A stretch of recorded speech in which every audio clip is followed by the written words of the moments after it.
Music and magic show ಕಾರ್ಯಕ್ರಮದ ಅಡಿಯಲ್ಲಿ ಇವತ್ತು ಸರ್ಕಾರಿ ಹಿರಿಯ ಪ್ರಾಥಮಿಕ ಶಾಲೆ ಮಾಕನಡಕು ಶಾಲೆಗೆ ಆರ್ಕೆಸ್ಟ್ರಾದ ಟೀಮ್ ಅಂತೇನಿಲ್ಲ, ಒನ್ ಮ್ಯಾನ್ ಆರ್ಮಿ ಅಂತಾನೆ ಎಲ್ಲದನ್ನು ಮ್ಯೂಸಿಕ್ ಮತ್ತೆ ಮ್ಯಾಜಿಕ್ ಎರಡನ್ನೂ ಕೂಡ ಸರ್ ಅವರು ನಿಭಾಯಿಸಿದ್ದಾರೆ.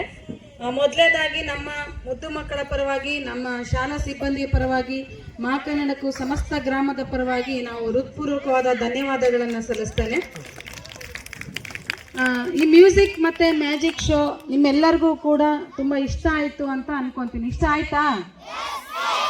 ಓಕೆ, ತುಂಬ ಚೆನ್ನಾಗಿ ಬಂತು. ಒಂದು ವಿಶೇಷತೆ ಏನಿತ್ತಪ್ಪ ಅಂದರೆ, ಮ್ಯೂಸಿಕ್ನಲ್ಲಿ ಹೇಳೋದಾದ್ರೆ ಅತಿ ಹೆಚ್ಚು ಚಿರಪರಿಚಿತ ಹಾಡುಗಳನ್ನೇ ಪದ್ಯಗಳಾಗಿ ನಮ್ಮ ತರಗತಿಯ ಕನ್ನಡ, ಇಂಗ್ಲಿಷ್, ಹಿಂದಿ ಆ ಪದ್ಯಗಳನ್ನು ಎಲ್ಲರಿಗೂ ಕೂಡ ಚಿರಪರಿಚಿತ ಹಾಡುಗಳಿಗೆ ಆ ಒಂದು ಪದ್ಯವನ್ನು ಆ್ಯಡ್ ಮಾಡಿಬಿಟ್ಟು ಹಾಡಿರೋದು ನಮ್ಮ ಎಲ್ಲರಿಗೂ ಕೂಡ ಇಷ್ಟ ಆಗುತ್ತೆ. ಮಕ್ಕಳಿಗೆ ಎಲ್ಲರೂ ಆ ಹಾಡುಗಳನ್ನು ಸುಮಾರು ಸಲ ಕೇಳಿರ್ಬೋದು.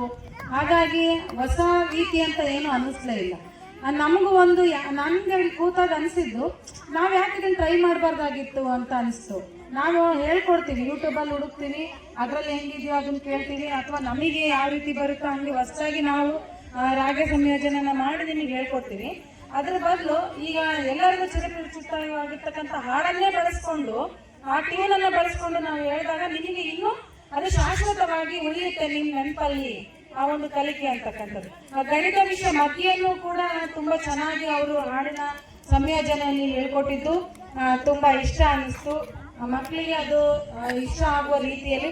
ಮತ್ತು ಮ್ಯಾಜಿಕ್ ಅಂತಕ್ಕಂಥದ್ದು ನಮ್ಮ ಹಳ್ಳಿಗಾಡುಗಳಲ್ಲಿ ಆರ್ಕೆಸ್ಟ್ರಾ ಅಂತಂದಾಗ ನಾವು ಯಾವುದೋ ಒಂದು ಸಿಟಿಯಲ್ಲಿ ಮದುವೆಗೆ ಹೋದಾಗ, ಇನ್ನೆಲ್ಲೋ ಹೋದಾಗ ಕೇಳಿರ್ತೀವಿ, ನಾವೆಲ್ಲ ನೋಡಿರ್ತೀವಿ. ಆದರೆ ಈ ಗ್ರಾಮೀಣ ಪ್ರದೇಶದಲ್ಲಿ ಇರ್ತಕ್ಕಂಥ ಮಕ್ಕಳು ಅದರ ಒಂದು ಯಾವ ರೀತಿ ಇರುತ್ತೆ ಅನ್ನೋದನ್ನು ಕೂಡ ನೋಡಿರಲ್ಲ.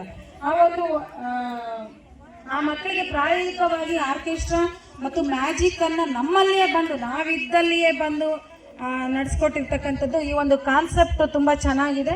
ಇದು ರಾಜ್ಯದ ಪ್ರತಿಯೊಂದು ಮೂಲೆಯಲ್ಲಿ ಇರ್ತಕ್ಕಂಥ ಎಲ್ಲ ಶಾಲೆಗಳಲ್ಲೂ ಕೂಡ ತಲುಪಲಿ ಅಂತ ಹೇಳ್ತಾ, ಆಲ್ ದ ಬೆಸ್ಟ್.